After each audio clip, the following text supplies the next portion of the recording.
I'm Brian Scordato, and this is the Idea to Startup podcast brought to you by Tacklebox. We accelerate ideas into real companies through the Tacklebox membership, and we think through startup strategy every Wednesday on the Idea to Startup podcast. You're here because you're thinking about an idea, or you're ready to launch something, or you already launched something and you're running full steam ahead. We're here to help with the counterintuitive stuff. On to it. Today is part one of a two-part series where we will test out a startup idea live on the pod. These episodes exist to give you context. It's unlikely you've ever started a startup before, and there aren't a ton of opportunities to look over someone else's shoulder while they try, which is a helpful tool for learning anything. It allows you to do the thing humans do best, objectively judge other people, and avoids the thing humans do worse, which is objectively look at ourselves. These episodes also exist because I know you. Despite the fact that you've never built a startup before, you're probably putting a ton of pressure on yourself to be successful with the idea you currently have. You'll say that you know most startups fail, but I bet if I asked you after a few Negronis, you'd tell me you are confident that yours won't. Confidence is good, but pressure and expectations in the startup world often aren't, because they usually push you to be safe, to narrow the type of work you're willing to do. They keep you on the well-worn path because you think that's the best way to increase the likelihood of success, but it's actually the worst way. The well-worn path doesn't lead to a successful startup. So these episodes exist to help show you unique approaches, to give you frameworks that'll let you get a bit riskier, to focus your efforts on maximizing your ceiling, not minimizing your floor. And it lets me test out an idea for a couple of weeks and put it on the old work tab. It's my version of when you take your friend to dinner and expense it to your company. Okay, enough dillying, enough dallying. We've got a business to start. So let's get to the idea. The idea. There's a form on the Tacklebox site somewhere that lets people submit questions. I honestly have no clue where it is, or I'd tell you how to find it, although we did just do a rehaul of the site and the branding is looking pretty crispy if you want to head over to gettacklebox.com and take a look. Every day or two, a message pops up from this mystery form with a pod question or an idea for an episode or a punny business name. Last week, someone suggested a gluten-free bakery called Last But Not Yeast, which is great, but I think the person's a little confused as to what gluten is. Anyway, a while back, I got a submission suggesting we run through an idea on the pod that I loved. The high-level problem was one I've thought about a lot. Basically, that doctors, hospitals, and general healthcare in the US seems to be changing. My perspective is part anecdotal. A number of my doctors have left their practices to move to a concierge medicine model, and I've had some odd behavior, like doctors calling me at 9 p.m. on a Friday night to answer a question I put in the portal, and then telling me that they had, quote, easily 4 more hours of questions to answer that night. And it's part public data driven. Nursing shortages, depression levels for doctors growing, 23% of physicians report depression now compared with 15% 5 years ago, and increased consolidation and rolling up of practices by private equity shops. Again, it just kind of feels like the tectonic plates of healthcare are changing. Luckily, the person writing in had something a bit more substantial to go on than just feelings and anecdotes. They are a doctor and have been for 15 years. Here's the message, with permission, of course. Hey, first time writer, long time listener. Note, again, I must have said this on the pod somewhere, but it really warms my heart to get these inbound messages where I feel like I'm Mike Francesa answering listener calls from Secaucus on the fan. It continued. I'm an MD, an internist, and I have been for 15 years. I love being a doctor, but it's not what it used to be. I spend at least 75% of my time in the portal answering questions and maybe 15% of my time with patients. The actual answering of the portal questions is a pain too, as I have to track down patient information and most questions can't be answered well over email. But if I do call people, they usually don't pick up, so then I leave a message and now we're in phone tag. It is as bad for patients as it is for me. Practices are also being rolled up by private equity firms, which means we end up with more patients, and it kind of feels like we're at a widget factory trying to crank out an extra 10 widgets a day rather than trying to help people get healthy. It's not uncommon for doctors to have over 5,000 patients these days, which makes the care worse and the portal even more difficult to manage. So, here's my idea. Some doctors are considering moving to the concierge MD model, where patients pay an annual retainer and doctors have fewer patients. Others are thinking about leaving the field altogether. And as I talk to more of my peers, I realize they're all trying to figure out what other doctors are doing. They want to see how they're handling it. So I want to start a coaching/slash community for doctors. I'll help them decide if Concierge MD is the right route. And then if it is, I'll help place them. If they want to go to work at a health tech startup, I'll help them do that. And I want to have a community component so that they can learn how other doctors are being successful. There are over 1 million doctors in the US. The market for this sort of product, assuming it's a monthly fee, is actually quite big. I think it can scale. So, my question is, how do I start?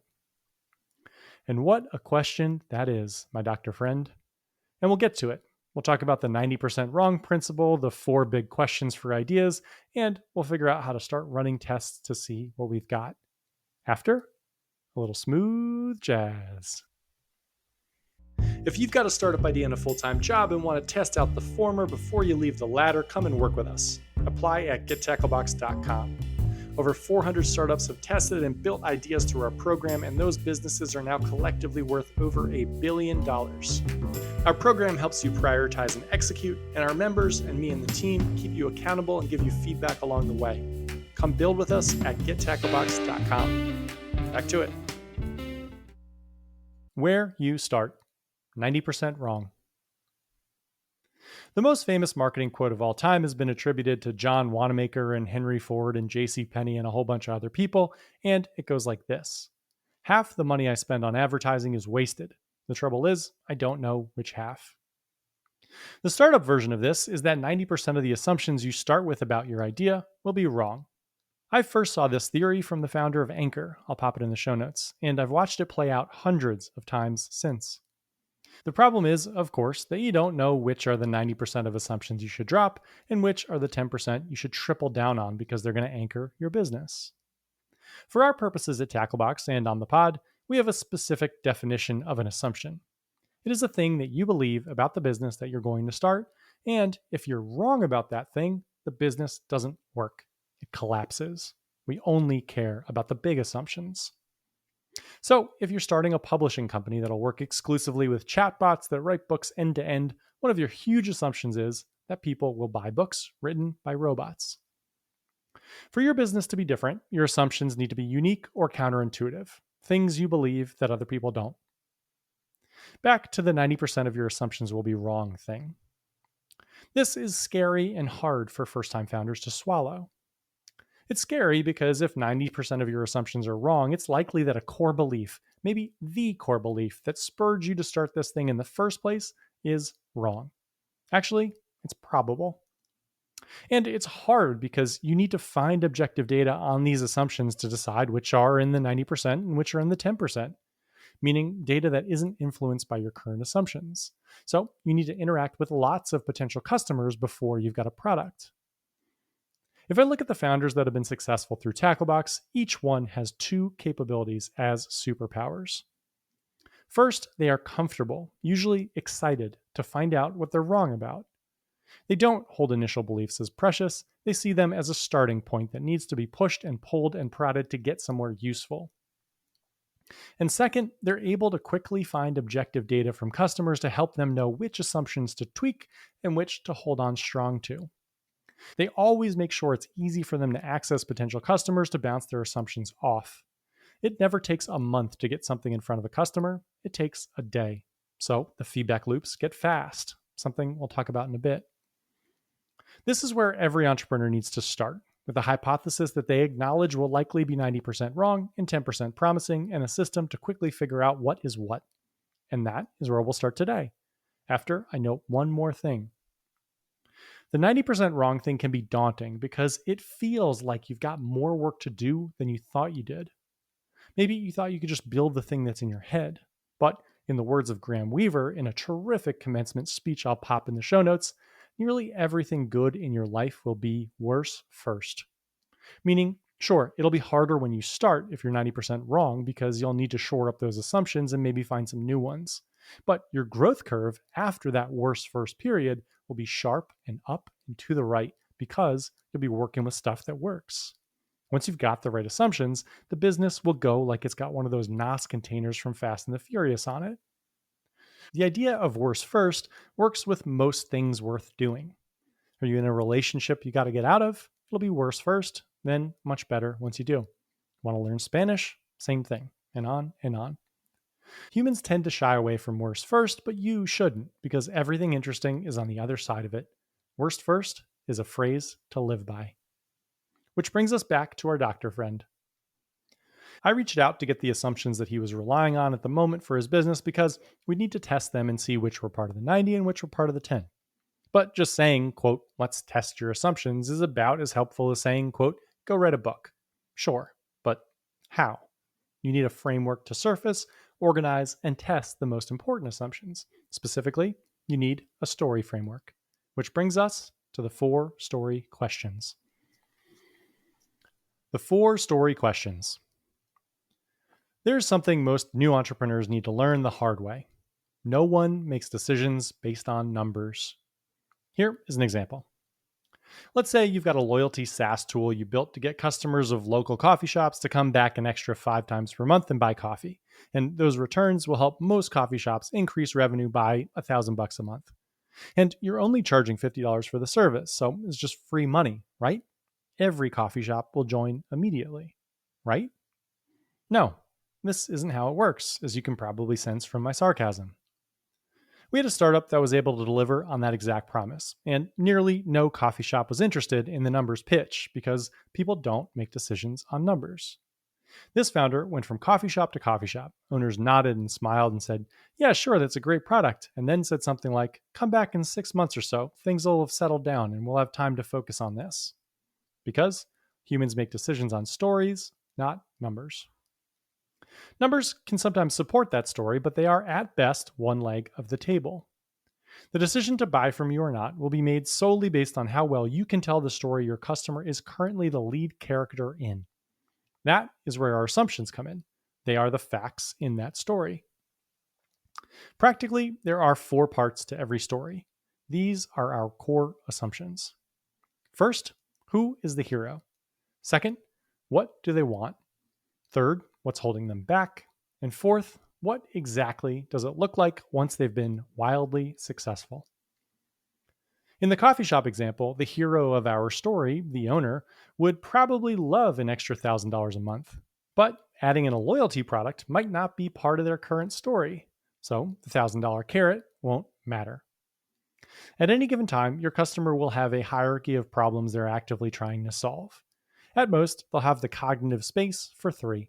Usually, it's 2. Probably, it'll be 1. Meaning, if the biggest problem a coffee shop has at the moment is that there are droughts in Kenya where they source their beans from, and that means the cost has doubled and they don't think they can pass it along to the customer, they might be doing a lot of things to try and solve that problem. They might be testing other suppliers or negotiating with that current supplier or testing higher prices or testing baked goods or testing paninis for lunch.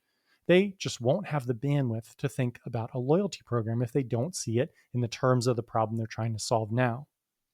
It's like if you've ever gone fly fishing during a caddis hatch. Fish will key in on all the caddis floating down the river, and anything that isn't a caddis, they'll ignore. You could put a big, juicy grasshopper right on their nose, something that would be objectively better than eating 100 caddis, but they won't touch it because it's not what they're looking for. People are the same way. The way you might sell your loyalty program is to tell the right story. To walk into the coffee shop and say, hey, we know the drought in Kenya has jacked up bean prices. We know you've probably tried talking to your other bean suppliers, but MOQs are high and your customers are used to your current beans and it's risky. You probably also thought about bringing in a panini press, but you never served lunch before. We've seen this happening with tons of coffee shops and found the best way to weather this pricing storm is to lean on your best customers who already love you and are willing to buy more from you. We built a loyalty program that'll get the best customers in an extra time each week. We're getting most coffee shops we work with an extra $1,000 a month in profit, which will give you some buffer while you try and figure out the bean situation. Tell the story they're in, because decisions will be made in the context of that story, not outside of it. When our founder told the story I just told, they sold their loyalty tool. Back to our doctor friend. I reached out after the email magically appeared from wherever it comes from and said, I loved it, but I had a couple of questions to start. I wanted to hear his assumptions. I asked about the four big ones. Who's the hero? What do they want? What's holding them back? And what does wild success look like? He responded with a question. I've got a bunch of use cases, he said. Which customer should I choose as the hero? Which is the first part of value this process creates. To describe your hero's situation, you've got to pick a hero. So even if you haven't done a bunch of customer interviews, you've hopefully done enough to pick someone to represent each story. Also, this needs to be a real person, not someone that you made up. Our doctor friend responded with two stories representing two potential customers he knew really well, two potential heroes. The first was the hero for what he called the change jobs story. I'm quoting from his email. The hero is Dave, not his real name. Dave's an anesthesiologist who's completely overworked because he works at a hospital that was bought and rolled up with a few other practices, and now he has 3x the surgeries he used to. He wants to leave medicine, but he wants to stay in the healthcare field. Specifically, there are a bunch of cancer screening and treatment AI startups that he's fascinated by, and he thinks his background might be useful. He's held back by uncertainty. He makes a lot of money and has a lifestyle he enjoys because of it. He's never worked at a healthcare startup or anything that's not a hospital. He's terrified of what he doesn't know and the monetary risk. He's also not sure he can actually give it up when push comes to shove. Wild success for him is moving from the job he has to a high-level role at a cutting-edge business helping people navigate cancer. Okay, that is customer one. The business assumptions around the story are now easy to pull out. Here are the big ones. First, anesthesiologists have transferable skills. Second, businesses are interested in these skills. Third, there are more people like Dave. And the huge one for me, that Dave will actually leave, even if you set him up to. So the goal would be to recreate this story for Dave and see if he'll take action. Here is the other hero my doc friend focused on. He called this person the concierge defector. This person was called Mary, although again, that wasn't her real name. The hero is Mary, a rheumatologist who's overworked and wants to work with fewer patients but spend more time unwinding their complex issues to get to the root cause. She wants to stay in medicine but doesn't want thousands and thousands of patients. The autoimmune cases she works on are tricky and require lots of tests and patient interaction. They also take time. She's held back by uncertainty. She doesn't know if concierge medicine is as financially stable, and she's not sure how she feels about refusing lots of patients and kicking out her current patients. Wild success would look like a smooth transition. She takes the patients she wants, has a high salary, has deeper interactions, and less paperwork. All right, that is customer two. Here are her assumptions. Rheumatologists have the option to transition to a concierge medicine model. Doctors like Mary believe that more time per patient leads to better results. Doctors will be willing to trade higher patient numbers for more in-depth care. There is a market for concierge rheumatology services, and again, the big one, that Mary or people like her would actually do this. So those are the customers he sent. One leaving to join another field, one transferring to a concierge service with far fewer patients. And let me tell you, I absolutely hate them both. The end of part one. I hate them both. Commitment and pros. We'll wrap up part one before we start testing these customers in part two next week with a sort of bold statement. I hate both these customers. And there is a very simple reason why. They are both on mile 0 of a marathon. They're on their own 1 yard line and they've got 99 yards to go to reach the end zone or wild success. If sports metaphors aren't your bag, they've never written a book before and we're trying to help them sell their third novel. When we look at the assumptions we're making, the things we need to be true for the business to work, we simply cannot have one of those assumptions be that the hero of our story does something completely new that they've never done before, especially if that thing is emotionally loaded, like leave a job they've been planning to do since they were 13. You cannot bet your company on that magnitude of behavior change. Even the concierge customer is a huge bet. For your business to be successful, you need to guarantee that you can make your first customers wildly successful. So that last part of the story you tell, that needs to be something you're confident you can deliver. Even if you haven't built the product for it yet, it shouldn't be something that requires massive leaps on the customer side. The key for a product is for us to do the work. So the customer runs into a problem. Our product solves that problem with nearly no effort on their end, and then they get to move forward. But if our product for someone considering leaving medicine is a way for them to find jobs or speak with doctors who have done it, what does that actually do? It sure doesn't guarantee they'll leave and be successful outside the hospital, which is what we defined as success. Our product requires the customer to do a ton. I've said it before and I'll say it again. For our first customer, we want someone committed, someone who's fallen into a well and we're throwing them a rope, someone who's on mile 25 of a marathon and has a horrible blister on their heel and we're selling them a band aid so that they can finish the last mile. Neither of these customers is committed. I don't trust either. Now what? Do we give up? Are we discouraged? Oh, hell no. Everything good in life gets worse first. This is a massive opportunity. We just need to talk to more customers like this. We need to understand the story they're in. We need a tighter view on a hero. What are the main problems they're actively trying to solve already? What behavior have they shown that guarantees they'll solve those problems? What is success? Who are the pros? Who is committed? The problems for doctors are solid. We just need to dig in more. We need brute force customer acquisition, Delta 4, the apartment gym, and concierge MVPs. And we're going to do all of those after a week of you twiddling your thumbs or listening to Guy Raz or whatever it is you do in between these episodes of Idea to Startup. Anyway, I'll see you then. This was the Idea to Startup podcast brought to you by Tacklebox. If you've got a startup idea and a full-time job, head to gettacklebox.com and apply. We'll get back to you in 72 hours and could be working on your idea by the weekend. Have a great week.